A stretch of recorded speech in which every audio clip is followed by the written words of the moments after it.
Dick Powell as Private Investigator Richard Rogue. In Rogue's Gallery.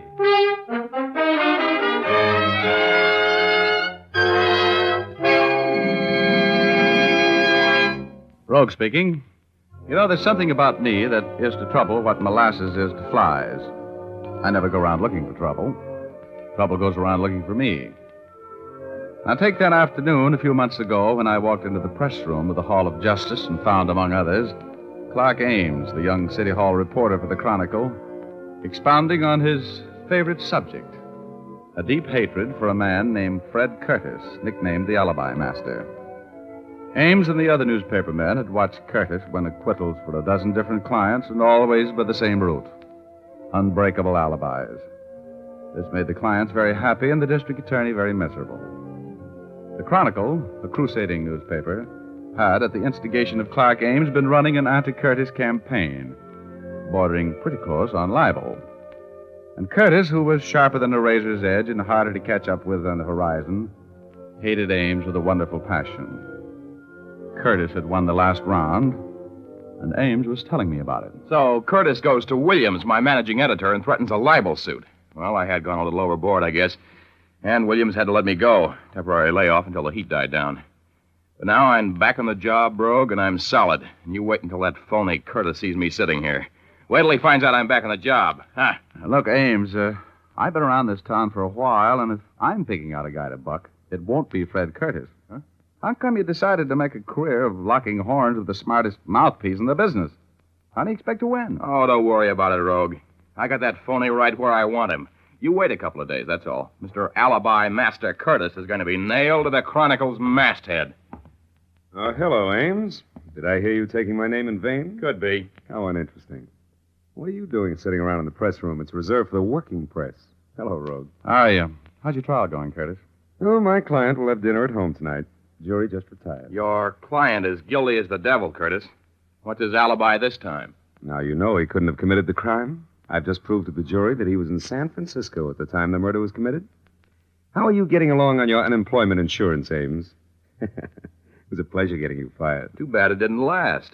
Well, I'm back on the job, which means I'm right back on your trail. That's bad news for you, Curtis. Do me a favor, will you, Ames? When you call in the report of the not guilty verdict the jury's about to bring in for my client, tell your stupid managing editor I'm filing a libel action against him the first thing in the morning. Look, Curtis, let's go in the courtroom, will you? I'm going to be there when the jury comes in. Okay, Rogue. Oh, here, Ames. Here's $10. Go get a haircut, will you, kid? And have your suit pressed.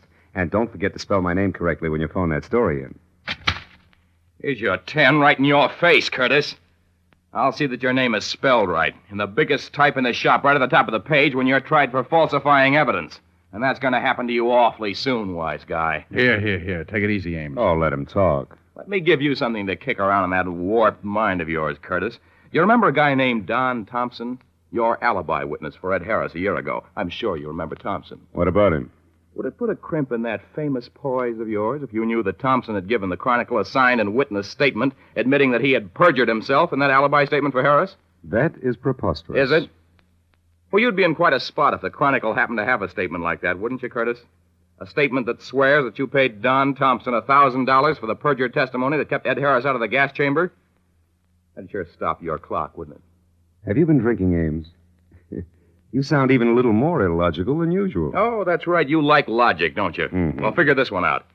I've been trying for some time to get convicting evidence on you. You got me fired for trying. The Chronicle was scared of a libel suit. But all of a sudden, my managing editor, Williams, doesn't seem to be very afraid of your suing the paper. Now, what could be the reason for him giving me my job back? It could be that statement from Thompson did it, couldn't it? All right, now sweat it out, Curtis. You'll be seeing your picture in the Chronicle with bars in front of you and a number on your chest in about 48 hours. Not even one of your phony alibis can keep you out of this rap, big shot. I suppose I should be annoyed by such juvenile threats, but I just don't seem to be able to take you seriously, Ames. And the next time I give you my attention, you'll never work on a newspaper again. Coming with me, Rogue? No, not now, no. I think I'll stay here and use the telephone.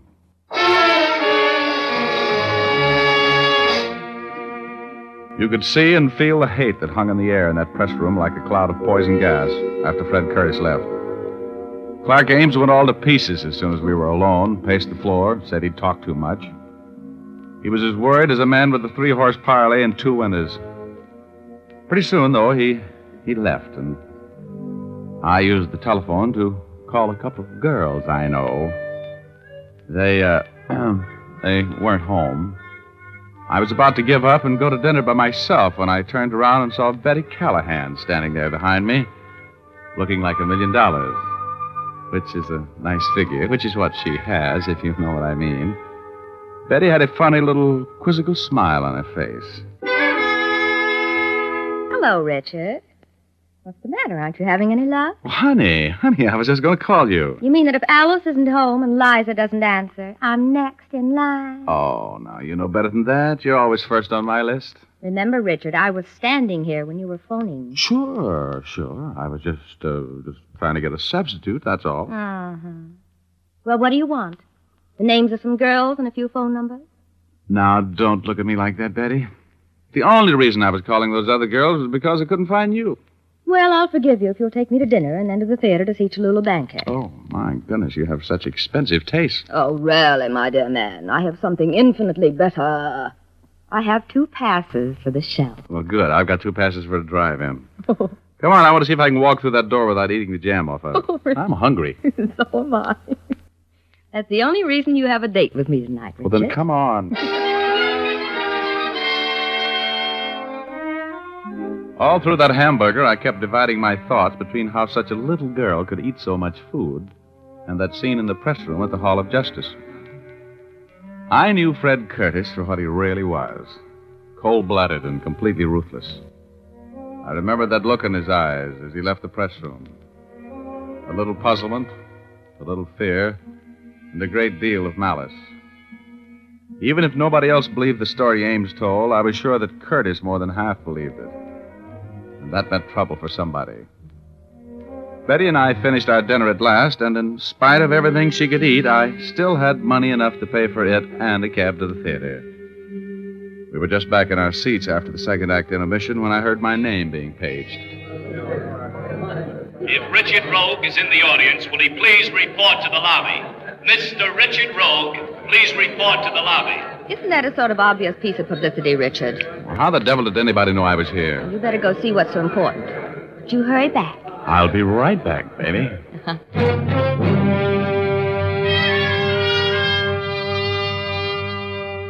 I had a bad hunch as I walked up that aisle. Those little chills that always race up and down my spine when I'm walking into trouble were acting up. I didn't know what to expect as I walked out into the lobby. Then I saw Clark Ames standing there. His face was as white as a dove's wing, and his eyes had the strained look that is the aftermath of seeing violent death. Rogue, Yeah, what's the matter, Ames? You look like you've seen a ghost. I've seen something worse, Rogue. You got to come down to the Chronicle with me. Now, get a hold of yourself. You're shaking like a dice cup. What's the matter? Williams, my managing editor, was just killed. Huh? Murdered in his office.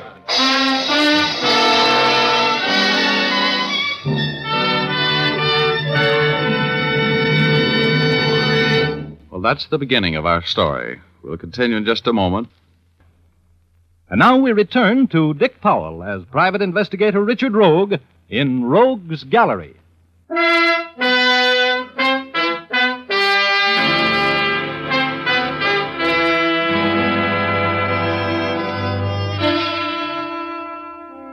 Well, I was working. The publisher of the Chronicle was paying me $1,000 for putting the long, cold finger on the murder of Williams, the managing editor. I was pretty sure I knew who the murderer was, so it looked like a soft buck. When Ames and I arrived at the Chronicle, homicide was already there. My friendly enemy, Lieutenant Urban, was in charge, as usual.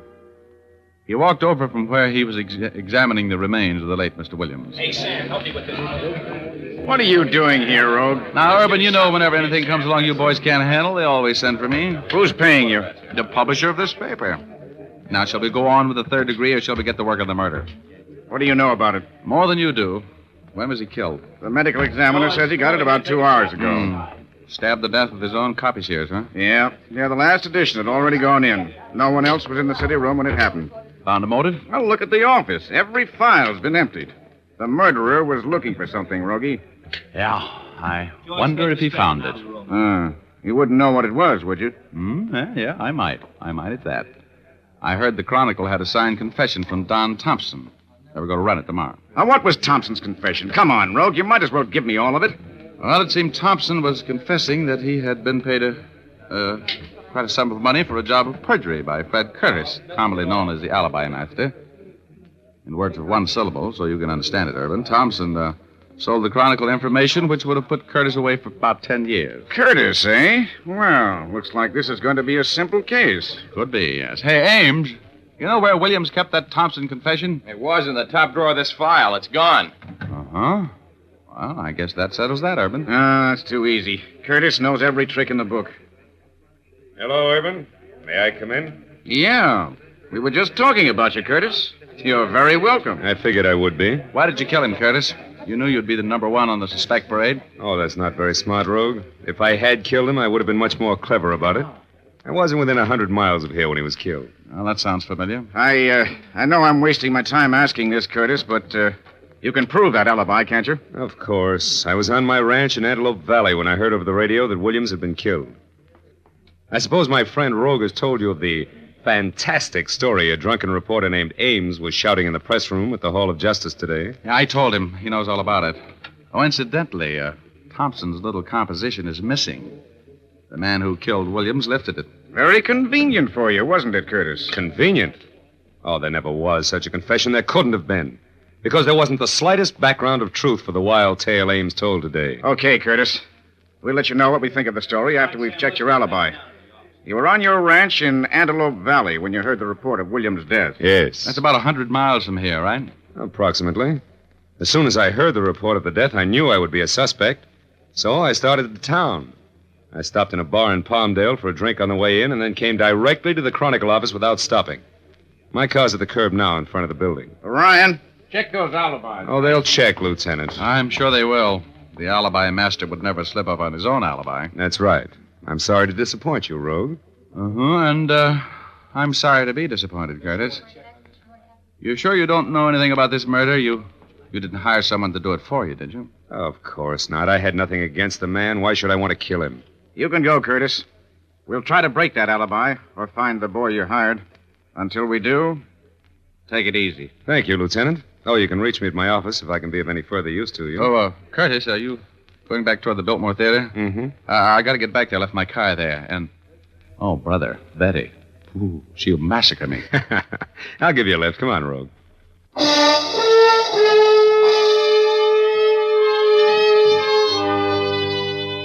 This Curtis guy was strictly the deluxe type. His car was a long, sleek black job a few sizes smaller than the Queen Mary, but with approximately the same amount of power. We got in. Curtis turned on the ignition, and the gas gauge swept clear across to full. Curtis had said he drove directly from the bar in Palmdale to the Chronicle office without stopping. About 70 miles. Mr. Curtis's carefully planned alibi was not so carefully planned. I was enjoying a short ride with a murderer. He saw my eyes on the gasoline gauge, followed them with his own, and then put his hand in his coat pocket. I knew there was a gun in it. As we drove away from the curb, I picked up a copy of the Chronicle, which had been lying in the seat beside me. I thought perhaps if I could hide my thoughts a little better, if I pretended a great nonchalance, no part of which I felt. Curtis was not sure that I'd attached the proper importance to the story the gas gauge told. He was being nonchalant, too.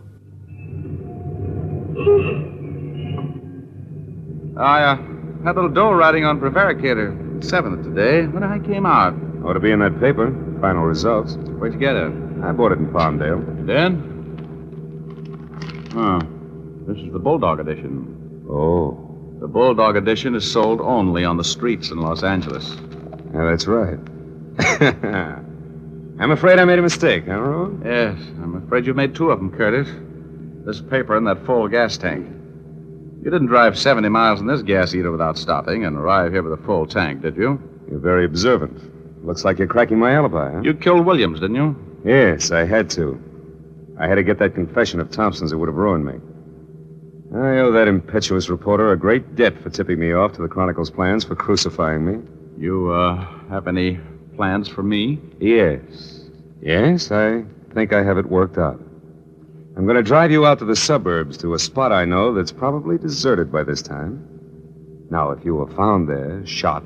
Aren't you overlooking something? If I'm found there shot, Urban is going to pick you up fast. You're going to do better than that, Curtis. Well, if there were signs of a struggle and your wristwatch had been set an hour ahead and smashed to set the time of death, and I was at Lincoln Heights Jail talking to a client at the time the police would figure the murder took place, that might do it, don't you think, Rogue? No, it's no good, Curtis. You're slipping. In the first place, there's always the possibility that a shot would be heard. The district I have in mind is deserted by now, or will be before I consummate my plan. And Urban is no fool. You'll be awfully suspicious. Might give you the paraffin test on your gun hand. You know, I don't think you're going to handle the situation that way, Curtis. As a matter of fact, I'm going to be kind of hard to handle, even for you. You know, Rogue, it's amazing how fascinating crime, I mean the actual act of committing a crime, can be. Have you ever killed anybody? No.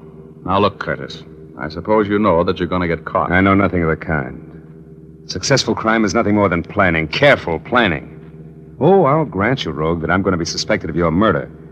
But I'll never be convicted for it. I won't take any chances. You're wrong, Curtis. You talk like a sick man. You can't beat the law. If you commit a crime, you're going to pay for it.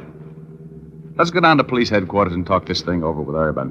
What do you have to win by adding another murder to your score? Mr. Rogue, I love life too much, and I love success too much to let anything stand in the way of my life as I live it. You just can't understand that, can you? You think that a man of my background and position must be horrified at the thought of taking the life of another human being. Well, you're wrong, Rogue. I have my own code, my own ethics.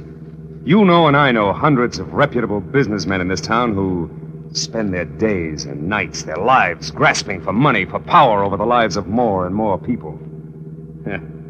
Well, when one of them wrecks another man's life or his business, it amounts to a victory, which is celebrated by the wrecker at his club that evening. If the victim commits suicide, and he often does, they're sorry. That's all. It's just business.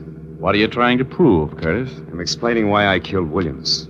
Why I have to make sure that you and the knowledge you have of my affairs are disposed of. It's a matter of business, Rogue. No, you're crazier than a coot. You know that, Curtis. You're not talking like a rational person. You're going to pay for this crime. Don't move. Put your hands back in your lap. I think you know that I won't hesitate to kill you here on the road if it becomes necessary. Set your watch up an hour. 1 hour, Mr. Rogue. Okay. You got a new plan? Yeah. We're on the outskirts of town. I'm going to stop the car when I come to an advantageous place. Then I'm going to knock you unconscious with a tire iron, smash your watch, throw you onto the road and run over you. To all appearances, your murder will be the result of a hit-and-run accident. I will have an alibi which will make it impossible for me to have been in the vicinity at the time of the accident. That, I think, is a perfect plan. It's full of holes. In the first place, Urban will check the tread on your tires, and in the second, he'll never fall for that smash watch trick. You'll never get away with it, Curtis. You've been buying up juries and alibis and evidence for so long that you forgot that they're honest people. People who can't be bought. Urban's one of them. He'll stay with you until he gets you for killing me, Curtis. You'll have to come up with a much cleverer scheme than what you've thought of so far. Maybe you're right, Rogue. What are you doing? What I'm going to do now, Mr. Rogue, won't need any alibi. Look out, you fool. Curtis! Curtis, give me that wheel. Sit back there, Rogue. Get your foot off that accelerator. You're going to hit. Turn that wheel. Give me that wheel, Curtis. Goodbye, Mr. Rogue. Let go of that wheel. Let go or I'll shoot.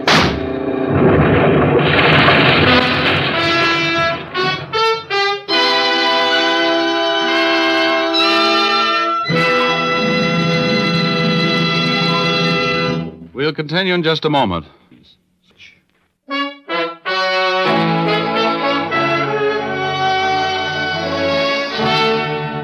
Now back to Dick Powell as Richard Rogue in Rogue's Gallery.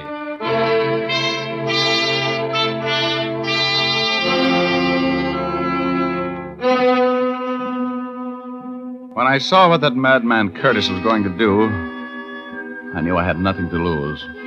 He had that big, powerful car wide open and heading straight for a stone wall. I tried to grab the wheel and turn it. He fired at me just as we crashed into the wall. I only remembered turning the wheel enough to deflect the shock a little. And then I was on cloud number 8. Hugo was there, waiting for me. Hello, Chief. You had a close call there. Hey, Hugo, where have you been? Well, I had a little trouble with the OPA about Cloud 8, and I had to go and see them. Oh. Then I had a tough time getting a reservation back. But I'm glad to see you, Rogie, with your usual bump on the head. Oh, am I dead? Only the good die young, Rogie. Hey, you got company. An old friend of yours is up here.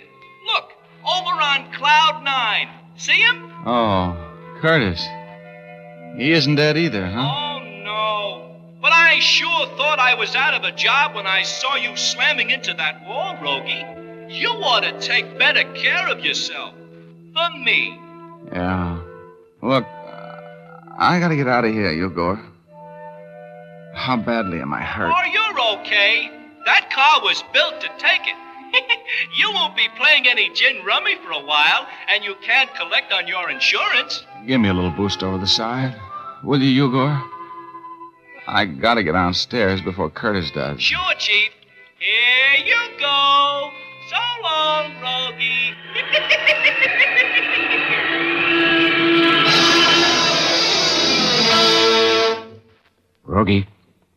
Rogie.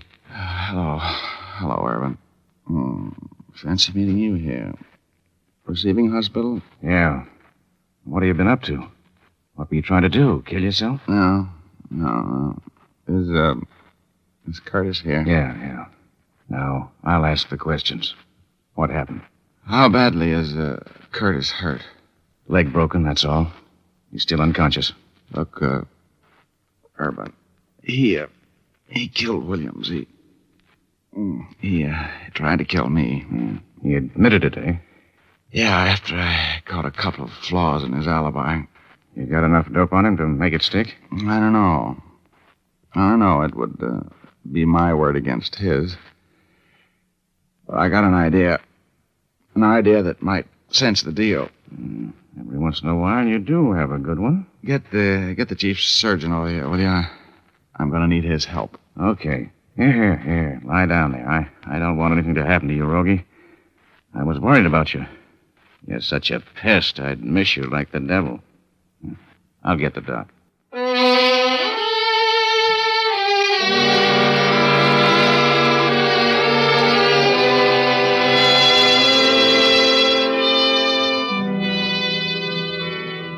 When I outlined my scheme to the chief surgeon, he looked for a minute like he might call him the head of the psychiatric ward. But with Urban's help, I finally got him to agree to play it my way.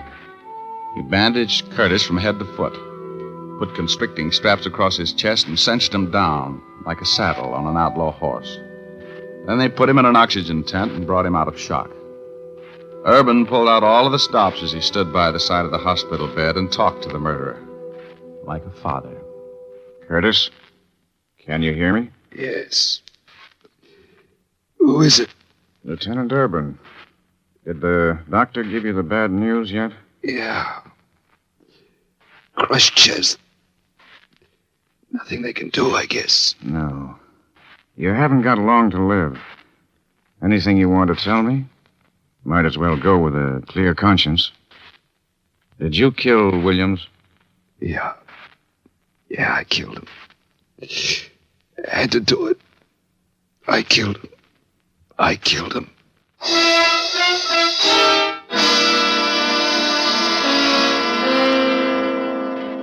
Well, that was the end of the case. Brilliant piece of work on my part, I thought.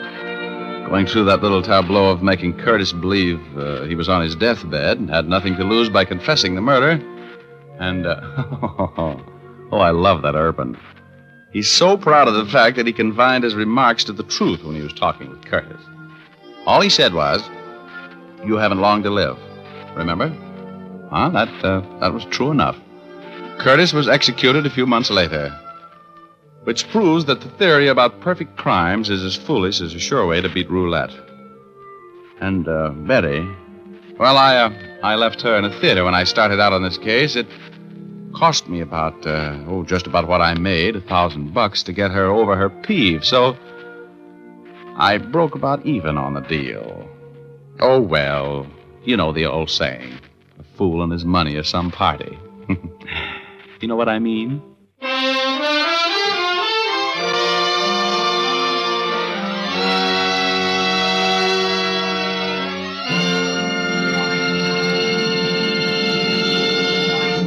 This is Dick Powell again, ladies and gentlemen. Hope you enjoyed our story tonight.